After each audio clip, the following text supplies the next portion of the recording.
So, ayun guys, good afternoon. So, good afternoon sa inyo lahat, no? So, tayo magagawa ngayon ng dessert. So, ang gagawin natin ngayon ay kulan de chocolate at saka tiramisu. So, dito naman ay may may mantikilya. So, kailangan ng mantikilya. Kailangan natin tunawin yung tsokolate natin. So, ito na yung mantikilya. Ayan. So, dito natin ilagay. So, kumbaga, ang tawag nito ay Banyo Maria. Ang tawag nito. So, kailangan initin yan para matunaw yan. Tapos, isabay na natin paglagay yung asukar at saka tsokolate. So, may chocolate ako dito. So, ito, chocolate. So, bawat isa nito ay 2 kilo. So 4 na kilo to, pero ang gagawin ko ay 2 kilo kalahati ang gagawin ko. So, ayan. So, panoorin nyo mamaya-maya dahil buksan ko muna itong bulsa para na makita ninyo.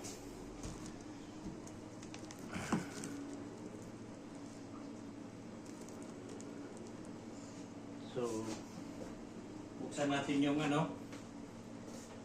buksan natin to. So, kailangan ubusin natin ito isa. So, puro chocolate ito guys. Ayan o. Puro chocolate. So, ilagay natin dito. Ayan. Para matunaw.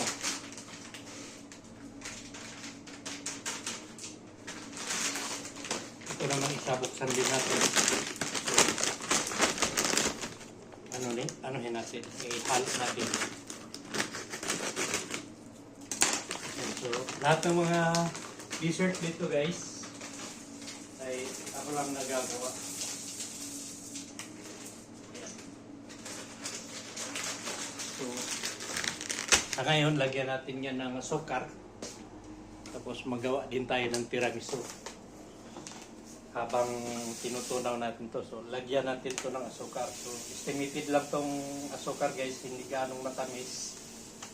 Ayan. Hindi ganong matamis para na yung chocolate niya ay malasahan mo talaga na dyan yung chocolate. So hantayin natin yan na matunaw para na magawa natin. So ngayon ay kuha muna ako ng nata doon sa loob. So ngayon guys, dahil kumulo na yung tubig guys, lagyan natin siya ng milk. So, pinagay natin tong milk dito para na matunaw siya. Yan. So, kulang yan ng kunti. Yan. So, ayan. Nalagyan na natin ng milk. So, lagyan din natin ito. Ayan. Nata ang tawag nito. So, hantayin na lang natin yan na matunaw habang kumukulo yan para na mailagay natin sa mga molde.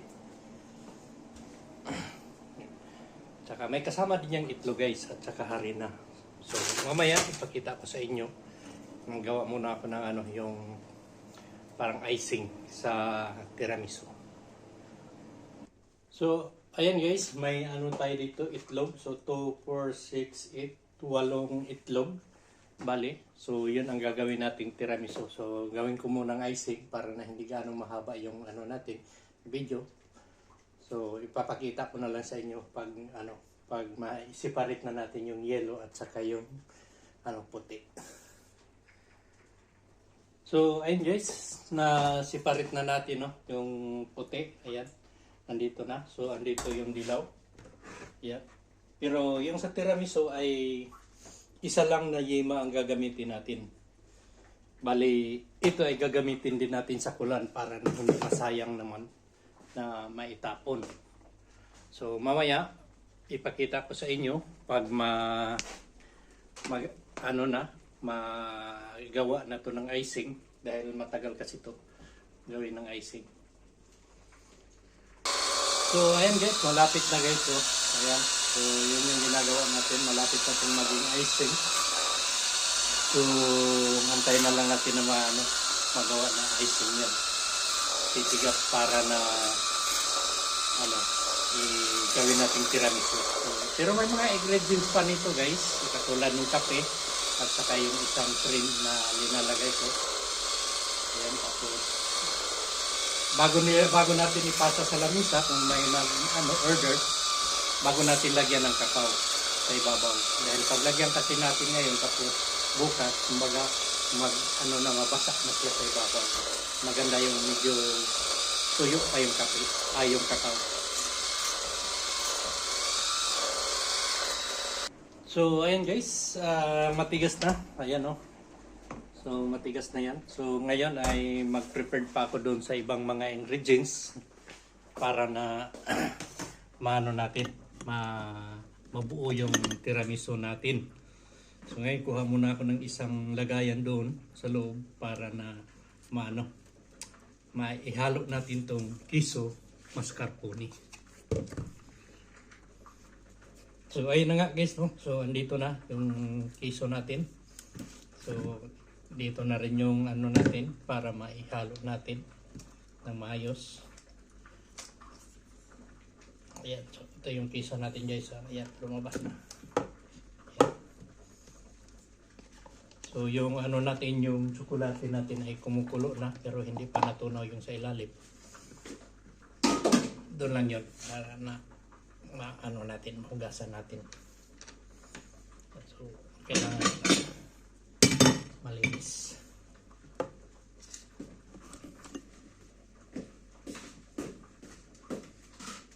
So ngayon guys ay prepared lang tayo na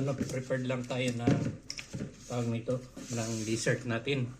So ayan, so andyan na yung cheese. Yan, so against the light, no? So yan yung cheese natin. So ngayon ay ihalo natin itong yema. Yan. Tapos ito, may cream ako dito, ito. So ito yung secret ingredients natin. So ihalo natin.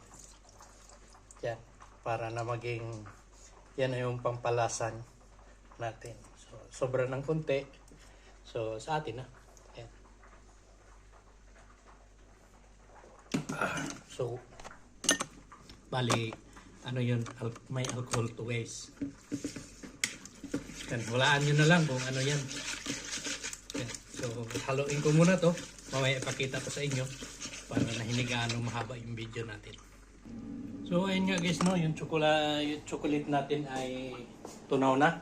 So ayan, tunaw na. So kumuha na ako dito na ilagay natin doon sa gitna ng kulan. Para na kumbaga pag-init nila doon sa microwave, yung doon sa loob ay matutunaw yun. So ito na yun guys. Bali ito na yung dalawa. So mamaya ipakita ko sa inyo, ilagay ko muna to doon sa freezer para medyo tumigas. Yan, para tumigas, para mailagay natin to dyan sa gitna. So dito naman guys, dito sa tsokolate natin na natira. So ngayon ang gagawin natin ay ilagay natin yung harina at saka yung kakao. Yung kakao dito kailangan din para na kumbaga titigas yan sa ibabaw. So lagay natin yung harina guys. Ayan. So, madali lang yan kahit na ilagay nyo lahat. Huwag kayong matakot na magbuo-buo yan dahil ilagay ko yan sa Thermomix, sa Thermomix. Inaano ko yan para na mapinong-pino. Pati yung tsokolate na buo-buo, mapino yan. So kailangan tapos yung itlog natin, nakita nyo, ayan yung itlog natin. Ayan. So halo-halo natin, imikos-mikos muna natin. Yan, para na maluto yung harina. Tapos sabay na rin natin yan yung kakao. So andito yung kakao natin guys. So ito yung kakao. Ayan. So kakao nito ay limitado lang din. So mag-ano tayo ng ilang kutsara lang dito sa kakao para na hindi gaanong itim yung natin. So, ayan. Bali 3 kutsara lang nito guys. Yan. Yan. 3 kutsara na puno. Yan. So bali 3 lang yan na So halo-halo lang natin yan. So ngayon ang para na pinong-pino yan, turmix ko yan.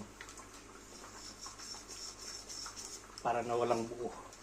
Baga yung buo-buo na harina ganon ay mapino siya. So haluin muna natin. Yan, so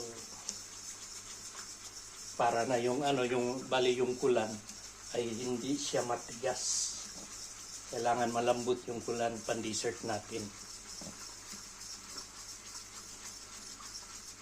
So, ayan. Anuhan natin ng turmix. So, muna natin. Yan, so panoorin nyo na lang guys. Yan. So, dalahin ko doon para na ma-turmix natin para mapino. So, dahil mainit, kaya siyempre trapo. Paggawa ng postre guys ay marumi. Tingnan. Lalo na pag chocolate. So, turmix natin. So, bago natin gawin yung tiramisu natin, kailangan i-prepare din natin para sabay-sabay pagkatapos sa mga trabaho. So ito ay prepare na yan. Ito natin para pino-pino.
So, pinong-pino na guys. Hugasan mo muna ito. Ito tayo dito. Para na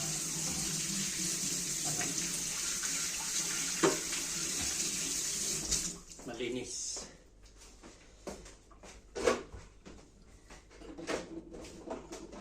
Bali, dalawa yung, tatlo bali yung ko guys. Yung turmix. Isa yung pang batido lang. Tapos ito, ibalik natin doon sa yung kumukulot na tubig. Hayaan natin siya na maluto. Ang purpose na bakit ko tinurmix yan, para pino at saka hindi siya tumubo. Yan. So, itong itlog, batiling ko lang muna itong itlog. Ayan. So, batiling ko lang muna ito dito. So, mamaya ipakita ko sa inyo. So, bali guys, yung tsokolate na yan, yung chocolate na yan, ihalo natin dito. Itlog. Ayan. So, bali, itong itlog na to ay bali, 16 na itlog. So, makagawa tayo ng marami-rami din nito na yung, kumbaga, kulan ni tsokolate.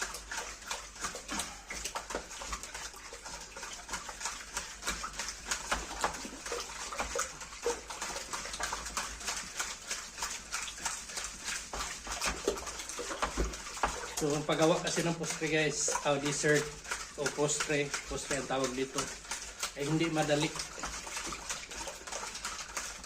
Kailangan ka na may timpo. Pero ito ay lulutuin pa to bukas. Dahil kailangan to, kung nasa refrigerator nyo, kailangan ng 8 hours na nandun sa loob na malamig.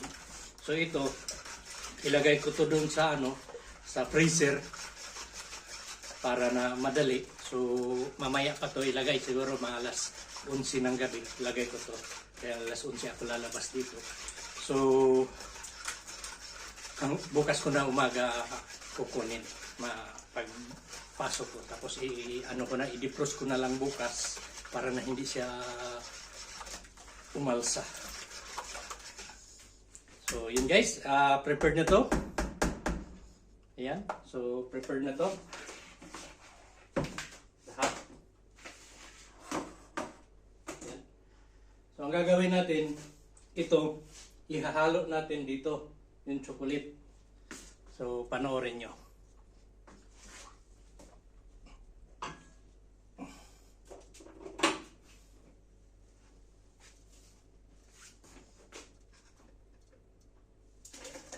Ayan.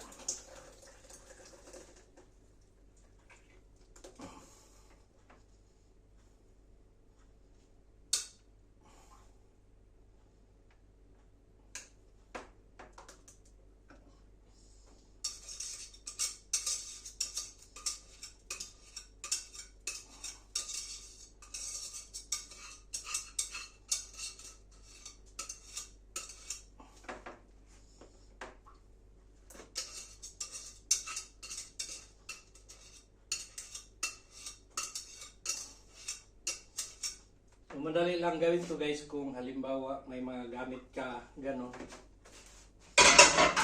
para na magawa mo talaga. So yan, so i-mix mo na yan dyan. So bago mo i-separate, ilagay mo doon sa molde dyan, kita nyo yan. Bago ko ilagay dyan, i-mix ko muna dito. Yan. Habang pinapalamig natin yung yung chocolate na siniparate natin,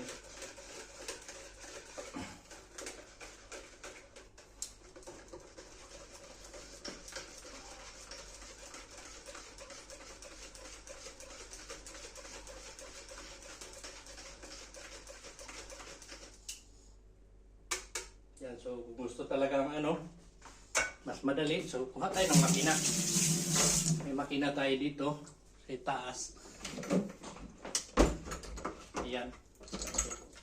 Ito ang ibatil natin. Pa tayo magtiis doon, matagal tayo, di ba? Pero ito kasi lumang-luma na itong makina na to guys. Mahina na yung niya. Yung ikot. Mga ikot niya. Ayan na. Hindi, wala ng pwersa.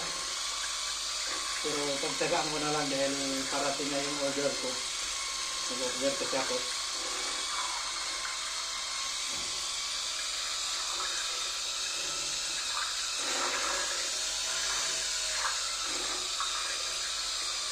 Dahil kahit na adjust mo dito, positive, negative, yan, pataas ang height, ang low, wala, ganun pa rin.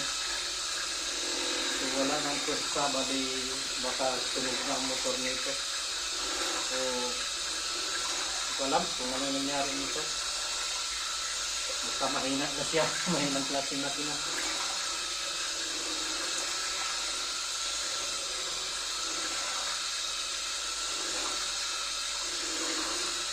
So, ito ilagay ko ito bukas sa oven.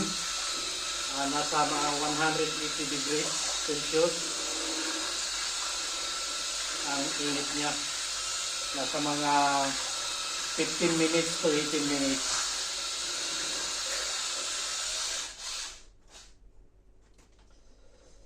So, ayan.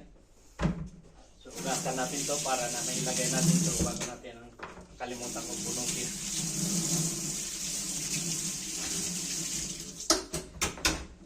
So yun, so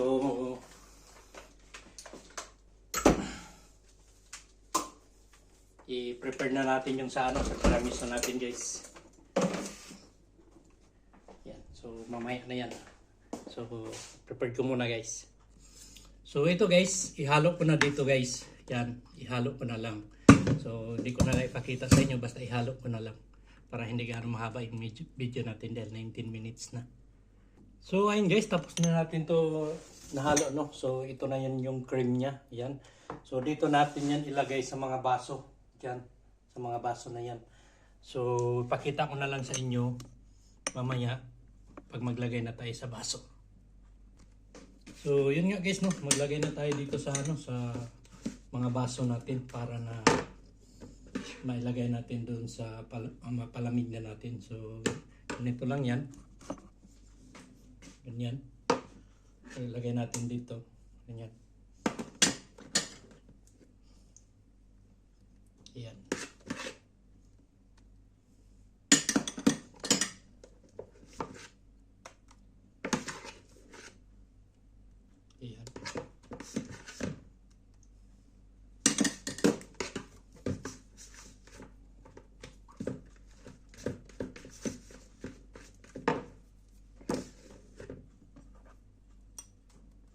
kailangan ano natin lagyan lahat yung baso natin guys. So ayun nga guys no. So nalagyan na natin lahat ng ng yung kupa natin, yung mga baso natin. So ayun nga guys no. So nalagyan ko na lahat yung mga kupa natin guys. Ayan. So tamang-tama na natapos talaga. Punong-puno yung mga kupa natin. So ang gagawin natin yung na lang yung kulan ni tsokolate. So i-flex ko lang sa inyo guys. So ganyan yung guys, ganyan yung tiramisu guys. Yan. So ito yung tiramisu bukas. Yan. Para bukas dahil maraming grupo bukas sa nagpa-reserva natin.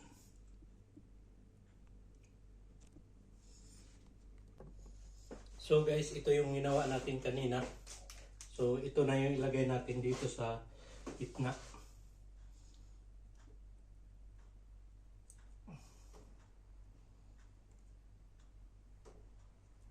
Kaya para na pag lagay nila yan sa microwave,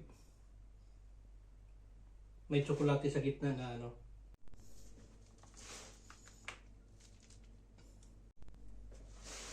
So ayun guys, pang last. Ayan. So tapalan na lang natin to, lagyan natin ng bagong tsokolate dito sa ibabaw. So ayun nga guys no, pang last na to, nalagyan na natin lahat. Dahil naputol-putol yung video natin dahil full memory na yung natin, cellphone.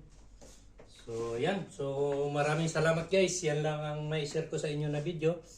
So panoorin nyo na lang. Maraming salamat sa lahat ng nagsuporta sa akin. So yan, so bukas ko na yan lulutuin. So bye bye, maraming salamat, bye bye.